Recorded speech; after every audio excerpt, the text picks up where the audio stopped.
दोस्तों, क्या आपको पता है कि भारत की सेना अब एक ऐसे मुकाम पर पहुंच चुकी है जहां दुश्मन सोचने से पहले 100 बार डरेगा। 20 मार्च 2025 को भारत के रक्षा मंत्रालय ने एक ऐसा मास्टर प्लान पास किया है जिसकी कीमत है पूरे 54,000 करोड़ रुपए।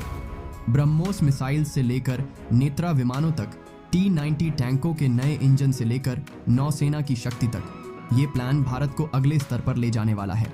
तो चलिए आज हम इस गेम चेंजर प्लान को डिटेल में समझते हैं और देखते हैं कि कैसे भारत अपनी ताकत को दोगुना करने जा रहा है। तो दोस्तों, सवाल यह है कि इस 54,000 करोड़ रुपए के प्लान में ऐसा क्या है जो इतना खास है। रक्षा मंत्रालय ने गुरुवार को राजनाथ सिंह की अगुवाई में डिफेंस एक्विजिशन काउंसिल DAC की मीटिंग में कई बड़े प्रपोजल्स को हरी झंडी दी। इसे एक्सेप्टेंस ऑफ नेसेसिटी या AON कहते हैं, यानी ये प्रोजेक्ट सब शुरू होने के लिए तैयार है। लेकिन ये कोई छोटा मोटा प्लान नहीं है। इसमें शामिल हैं ब्रह्मोस सुपरसोनिक क्रूज मिसाइल्स, जिनकी रेंज अब 290 किलोमीटर से बढ़कर 450 किलोमीटर हो गई है। 6 Netra airborne early warning and control AEWC विमान, T-90 टैंकों के लिए नए 1350 हॉर्स पावर के रूसी इंजन, नौसेना के लिए वरुणास्त्र टॉर्पीडो और स्टिल एंटी एयरक्राफ्ट मिसाइल्स। ये सब सुनकर आपके मन में एक ही सवाल आ रहा होगा, ये सब इतना जरूरी क्यों है? चलिए एक एक करके समझते हैं। सबसे पहले बात करते हैं ब्रह्मोस मिसाइल की। ये कोई साधारण मिसाइल नहीं है दोस्तों। भारत और रूस ने मिलकर इसे बनाया है और ये हमारी सेना की सबसे खतरनाक सटीक हथियारों में से एक है। इसकी कीमत इस प्लान में करीब 20,000 करोड़ रुपए है। पहले इसकी रेंज 290 किलोमीटर थी, लेकिन अब इसे अपग्रेड करके 450 किलोमीटर कर दिया गया है। सोचिए, 450 किलोमीटर दूर बैठा दुश्मन भी अब सुरक्षित नहीं है। आर्मी और एयरफोर्स के लिए ब्रह्मोस की नई रेजिमेंट्स और स्क्वाड्रन बनाए जाएंगे। ये मिसाइल इतनी तेज है कि दुश्मन को संभलने का मौका भी नहीं देती। पिछले कुछ सालों में इसके लिए 55,000 करोड़ रुपए के कॉन्ट्रैक्ट्स पहले ही साइन हो चुके हैं। अब ये नया कदम इसे और ताकतवर बनाएगा। अब बारी आती है नेत्रा विमानों की। दोस्तों, ये कोई आम प्लेन नहीं है, ये हैं हमारे आसमान के आंखें। 6 नेत्रा मार्क 1 विमानों को बनाने का प्लान है, जिसकी कीमत 9,000 करोड़ रुपए से ज्यादा है। इनमें स्वदेशी active electronically scanned array radar और सिग्नल इंटेलिजेंस सिस्टम होंगे, जो ब्राजील के एम्ब्रेयर वेंसो 45 जेट्स पर लगाए जाएंगे। अभी हमारे पास सिर्फ 3 नेत्रा मार्क 1 और 3 इजरायली फाल्कन रडार वाले प्लेन हैं, लेकिन पाकिस्तान और चीन के मुकाबले हम पीछे हैं। चीन के पास ऐसे विमानों की तादाद हमसे कहीं ज्यादा है।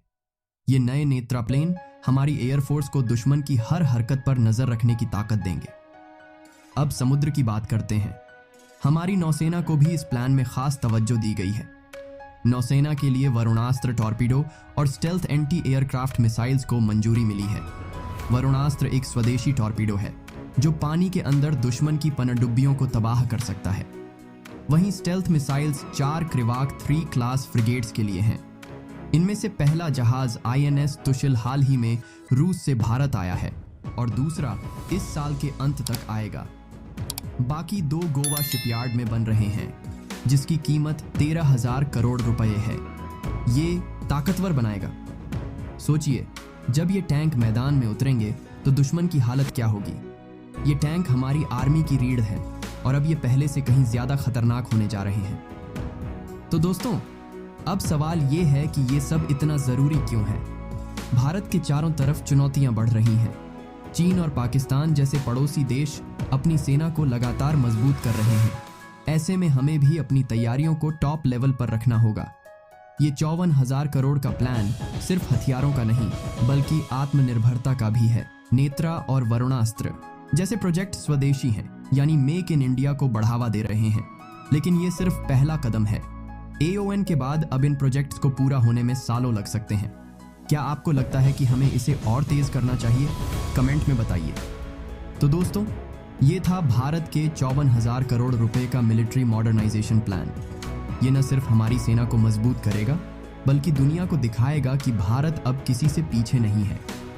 आपको ये प्लान कैसा लगा? क्या आपको लगता है कि इससे हमारी सेना वर्ल्ड क्लास बन जाएगी? नीचे कमेंट में अपनी राय जरूर बताएं। और हाँ, ऐसे ही इंटरेस्टिंग वीडियोस के लिए चैनल को सब्सक्राइब करना न भूलें, बेल आइकन दबाएं और वीडियो को लाइक करें। मिलते हैं अगली वीडियो में। जय हिंद।